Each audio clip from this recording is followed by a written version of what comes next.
Jelang pilkada, nama-nama tenar dimunculkan agar bisa menarik calon pemilih sebanyak-banyaknya. Nama yang itu-itu saja karena sudah kadung dianggap dikenal atau juga jalan pintas dengan menggait artis yang terkenal. Kemudian muncullah nama putra mendiang Presiden Habibie, yaitu Ilham Habibie di Pilkada Jawa Barat sebagai alternatif baru memunculkan pilkada yang berkualitas. Sudah bergabung bersama kami dari luar studio, pengamat politik Yunarto Wijaya dan juga Ilham Habibie dalam diskusi kita di Selamat Pagi Indonesia. Mas Toto, Mas Ilham, selamat pagi. Selamat pagi. Selamat pagi. Saya ke Mas Ilham terlebih dahulu. Mas Ilham, Anda akan dihadapkan dengan nama-nama tenar sebagai pendulang pemilih dalam Pilkada Jabar. Anda yakin Anda punya peluang, Mas? Saya kira ya, saya yakin saya ada peluang.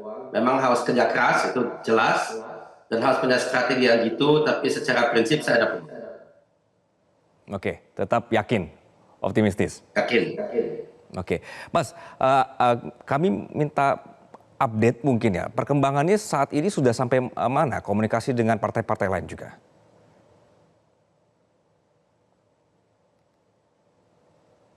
Oh, saya ya.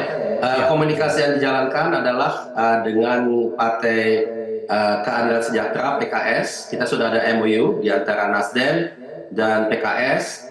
Saat ini kita masih menanti pulangnya Ketua DPW PKS Pak Harus Suandaru karena beliau masih di Tanah Suci menjalankan hajinya.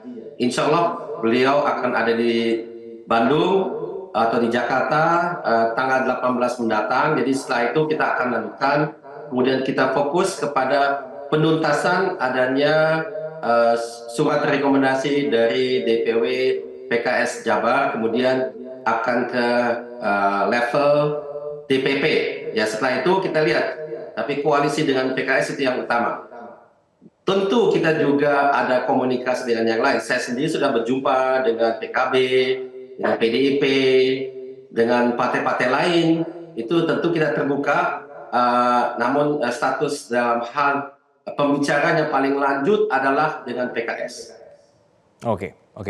Mas Ilham, background Anda ini yang merupakan kalangan intelektual gitu, base-nya Ristek. Apa yang Anda fokuskan di Jawa Barat?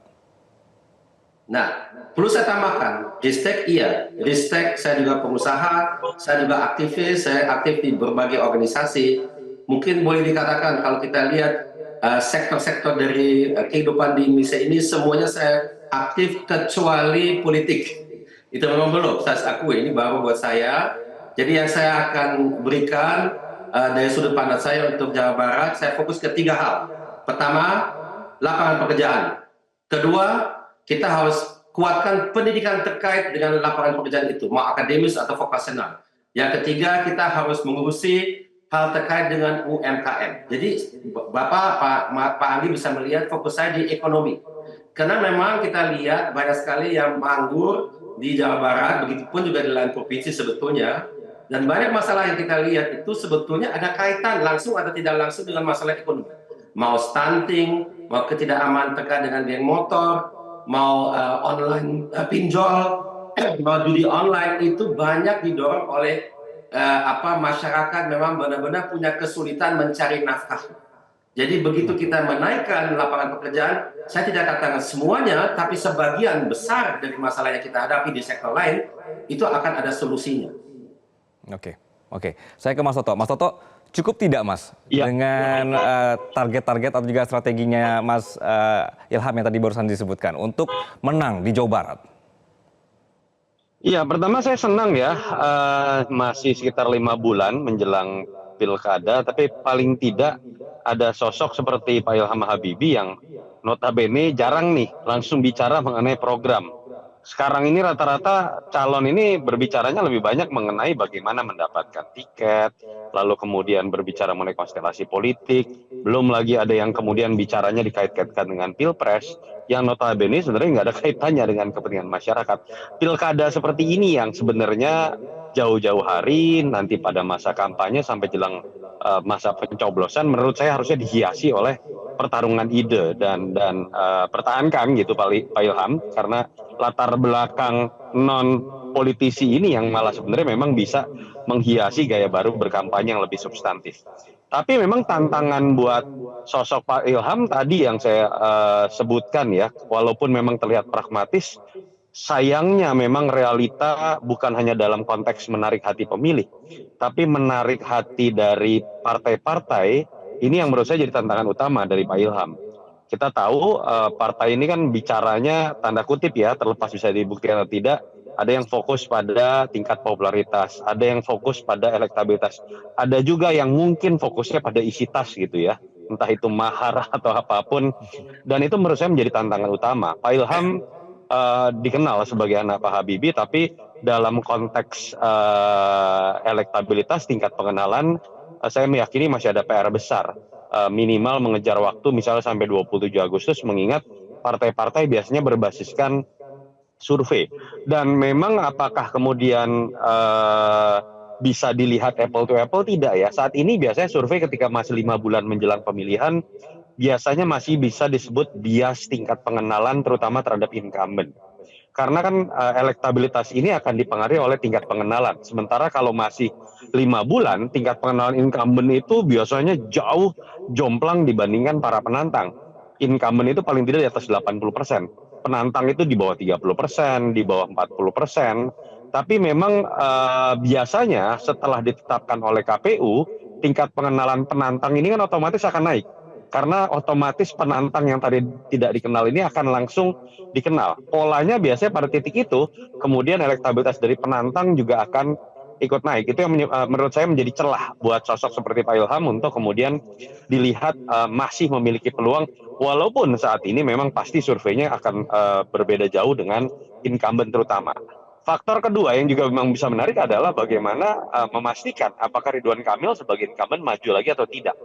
Pertarungan di Jabar memang akan menjadi menarik ketika misalnya Ridwan Kamil ternyata misalnya pindah di Jakarta, atau kemudian misalnya mendapatkan tawaran menjadi seorang menteri. Artinya Jabar cenderung akan lebih berimbang pertarungannya. Deddy Mulyadi betul tinggi elektabilitasnya, tapi kalau berkaca dari pengalaman 2018, ada titik mentok ya secara elektoral yang mungkin terutama daerah Priangan Timur misalnya atau daerah Bodetabek yang menyebabkan walaupun surveinya tinggi tapi belum tentu bisa dikatakan aman. Pada titik itu peluang dari para penantang itu menjadi terbuka termasuk Pak Ilham. Dan kalau kita lihat pengalaman 2018, terutama kalau memang betul ya Pak Ilham akan bersanding dengan PKS, PKS itu sering sekali membuat efek kejut. Dulu terjadi pada Ahmad Heriawan Dede Yusuf, atau pada saat Sudrajat Saiku ketika survei merilis angkanya selalu di peringkat ketiga atau peringkat keempat, tapi hasil akhirnya malah kemudian ada di peringkat kedua membuat kejutan secara elektoral. Kira-kira gambaran seperti itu. Oke, Mas Toto, terah Habibie menjual atau tidak, Mas? Ya. Ya, Pak Habibie kelebihannya satu ya, kalau kita lihat image-nya positif, tidak terlalu terombang-ambing dalam pertarungan politik yang sifatnya konfliktual, yang sering terjadi dalam nama besar seorang presiden. Memang Pak Habibie ini kan transisi gitu ya, dan kalau kita lihat pencapaian Pak Habibie memang luar biasa. Sekarang nama Pak Habibie ini muncul kembali nih, ketika dolar di atas 16.000, orang selalu mengingat keberhasilan Habibie menurunkan angka dolar dari 16.000 lebih ke di bawah 10.000. Itu menurut saya sebuah sisi positif dan modal sosial yang cukup baik. Tentu saja akan melekat juga di nama Pak Ilham. Tapi apakah cukup? Tidak. Saya meyakini Pak Ilham juga akan lebih bangga berbicara mengenai pencapaian Pak Ilham ya, sebagai seorang pengusaha, sebagai seorang intelektual, dan sekarang tentu saja bicara sebagai seorang politisi. Jadi betul ada modal sosial yang pasti melekat dan tone-nya positif, tapi apakah cukup? Saya meyakini tidak, dan harus berbicara lebih lanjut dengan sisa waktu bagaimana Pak Ilham berbicara mengenai tadi program apa yang akan dibawa, personal branding yang akan dibawa, dan karakter baru kepemimpinan seperti apa yang akan dibawa. Oke, Mas Toto, sedikit personal branding ini nanti membuat Mas Ilham memang seksi bagi partai lain atau bagi pemilih? Iya, tantangan pertama sekarang harus buat partai lain dulu. Saya meyakini kalau bicara hanya berdasarkan survei sampai 27 Agustus pendaftaran, kalau dibandingkan dengan incumbent pasti penantang baru seperti Pak Ilham akan kalah ya. Tapi kan bagaimana membuktikan bahwa ruang untuk menaikkan elektabilitas itu masih besar.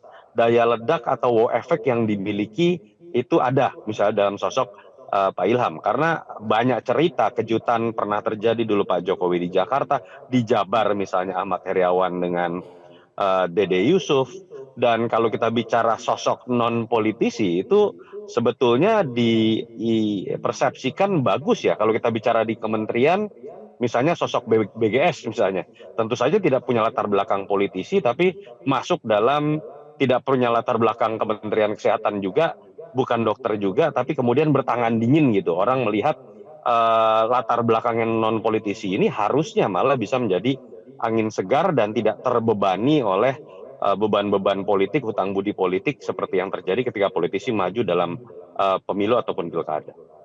Oke, Mas Ilham ada tanggapan? Saya setuju sekali dengan apa yang dikatakan oleh Pak Yunato. Memang pada umumnya begitu saya ketemu masyarakat, rakyat di Jabar, mereka menginginkan adanya solusi terhadap masalah-masalah yang mereka hadapi. Jadi perlu ada gaya teknokratis, ya pun tentunya pemangku jabatan gubernur adalah jabatan politis, benar. Tapi pendekatan teknokratis itu saya temukan banyak sekali rakyat di Jabar ini dimanapun saja mereka menginginkan adanya solusi. Karena memang mungkin masalah dan juga situasi kondisi yang mereka hadapi itu bukan dari kemarin-kemarin, sudah agak lama, sehingga dia sudah tidak sabar lagi dapatkan adanya solusi terhadap apa yang mereka hadapi. Jadi in prinsip saya sangat-sangat setuju dengan apa yang dikatakan oleh Mas Yunato. By the way, panggil saya Kang Ilham aja, biar agak Jabar. Siap Kang Ilham. Baik Mas Ilham, Mas Toto ditahan dulu, nanti kita akan lanjutkan diskusi kita di pagi hari ini, dan pemirsa tetaplah bersama kami dalam Selamat Pagi Indonesia.